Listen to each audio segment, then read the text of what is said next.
Les petits détails des plus grands films, bienvenue dans Aviez-vous remarqué ? Avec des grands classiques comme Taxi Driver, Raging Bull ou Les Affranchis, Martin Scorsese s'est imposé depuis les années 70 comme l'un des plus grands réalisateurs de sa génération, et pourquoi pas toute génération confondue. À l'instar d'autres géants du cinéma comme Hitchcock ou Orson Welles, Scorsese aime bien pointer ses sourcils dans ses films et ceux des autres, et il ne manque pas une occasion non plus de faire apparaître ses parents et ses 3 filles. On vous propose donc de voir ensemble nos caméos préférés des Scorsese. Avant que Marty ne leur consacre le documentaire Italian American en 1974, ses parents sont apparus dès ses débuts. Sa mère Catherine surjoue de son image de maman italienne dans le court It's Not Just You Murray, puis joue la mère de Harvey Keitel dans son premier long métrage Who's That Knocking at My Door, aux côtés de Martin Scorsese lui-même qui joue un gangster. Dans Bertha Boxcar, il joue un client de la maison close, puis le gangster Jimmy Shorts qui tire sur Robert De Niro depuis une voiture dans Mean Streets. 3 ans plus tard, il rejoue un mafioso face à Sylvester Stallone dans Cannonball avec David Carradine, alias Bill de Kill Bill. Dans Taxi Driver, le réalisateur donne l'une de ses performances les plus marquantes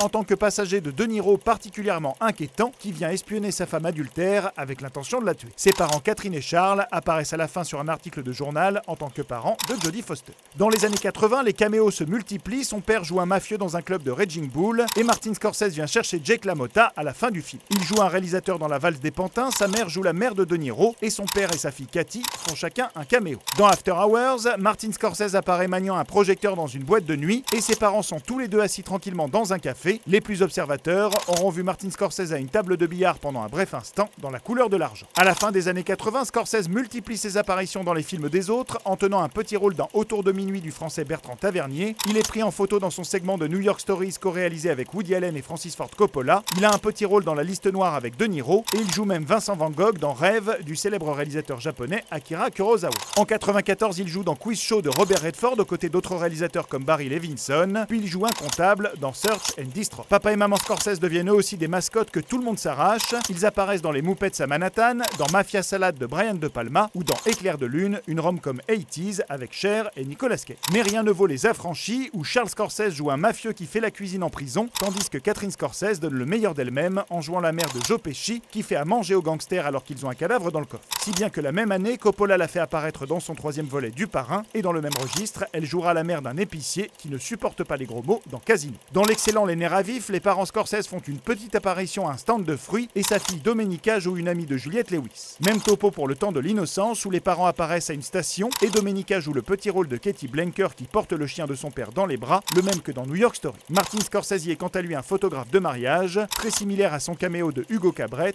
un goût des costumes qu'il montre aussi dans Gangs of New York. En 1999, il joue son propre rôle, ou plutôt une parodie de lui-même, dans une scène très amusante de la comédie La Muse. Il apparaît dès lors plusieurs fois dans son propre rôle, comme dans les séries Larry et son nombril face à Larry David ou Entourage. En 2004, Martin Scorsese rejoint son vieil ami Robert De Niro là où on ne l'attend pas, puisqu'il prête sa voix au poisson-ballon Sykes dans Gang de requins, un poisson avec qui il partage les mêmes sourcils. Sans doute que cette incursion dans le cinéma pour enfants est liée à sa plus jeune fille Francesca, qui avait alors 5 ans et apparaissait déjà la même année dans Aviator. Martin Scorsese l'amène alors dès qu'il en a l'occasion sur ses tournages et on peut la voir dans Les Infiltrés, la série Boardwalk Empire et Hugo Cabret. La jeune fille a plus récemment joué dans Almost Paris de sa grande sœur Domenica Scorsese. Une passion qui leur coule dans les veines puisqu'en 2015, l'aînée de la famille, Cathy Scorsese, alors âgée de 50 ans, a co-réalisé son premier film Campus Code, un nanar de science-fiction dans lequel son père a l'air de bien s'amuser dans le rôle d'un médecin. Mais ça bien sûr, vous l'aviez remarqué, non ?